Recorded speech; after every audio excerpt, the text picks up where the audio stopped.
Raebareli seat നിലനിർത്തുന്നുവെന്ന് കാണിച്ച ലോക്സഭാ സ്പീക്കറുടെ ഓഫീസിന് രാഹുൽ ഗാന്ധി കത്ത് നൽകി.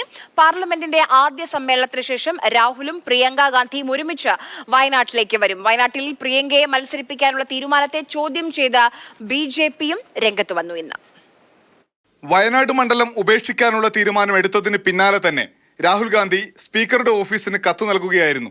നടപടിക്രമങ്ങൾ പൂർത്തിയായതോടെ രാഹുൽ റായ്ബറേലി MP ആയി സത്യപ്രതിജ്ഞ ചെയ്യും. ജനങ്ങളോട് നന്ദി പറയാനായി രാഹുലും പ്രിയങ്കയും ഒരുമിച്ചാണ് വയനാട്ടിലെത്തുക. ജൂലൈ 2ാം വാരമാകും വയനാട്ടിലെ പരിപാടി. പ്രിയങ്കയുടെ വയനാട് സ്ഥാനാർത്ഥിത്വത്തെ ചോദ്യം ചെയ്യുകയാണ് BJP. UPയിൽ മത്സരിക്കാതെ പേടിച്ചോടുകയാണോ പ്രിയങ്കയെന്ന് BJP IT സെൽ മേധാവി അമിത് മാളവ്യ.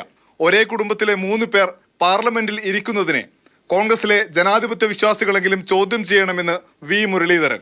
അമേഠിയും റായ്ബറേലിയും കുടുംബ സ്വത്തായിട്ട് കൊണ്ടു നടക്കുകയായിരുന്നു നെഹ്റു കുടുംബം. അതിന്റെ കൂടെ വയനാട് കൂടി കുടുംബ സ്വത്താക്കാനുള്ള തീരുമാനത്തിന്റെ ഭാഗമാണോ രാഹുൽ ഗാന്ധിക്ക് പകരം പ്രിയങ്ക ഗാന്ധി എന്നുള്ള തീരുമാനമെടുത്തതിലൂടെ കോൺഗ്രസ് പറയാൻ ആഗ്രഹിക്കുന്നത്? അതേസമയം കുടുംബ രാഷ്ട്രീയത്തെക്കുറിച്ച് പറയാൻ BJPക്കും NDAക്കും അർഹതയില്ല എന്നാണ് കോൺഗ്രസ് നിലപാട്. NDA സർക്കാരിലുള്ള പഴയ പ്രധാന നേതാക്കളുടെ മക്കളെ ചൂണ്ടിക്കാട്ടിയാണ് കോൺഗ്രസിന്റെ മറുപടി. മാതൃഭൂമി ന്യൂസ്, ഡൽഹി.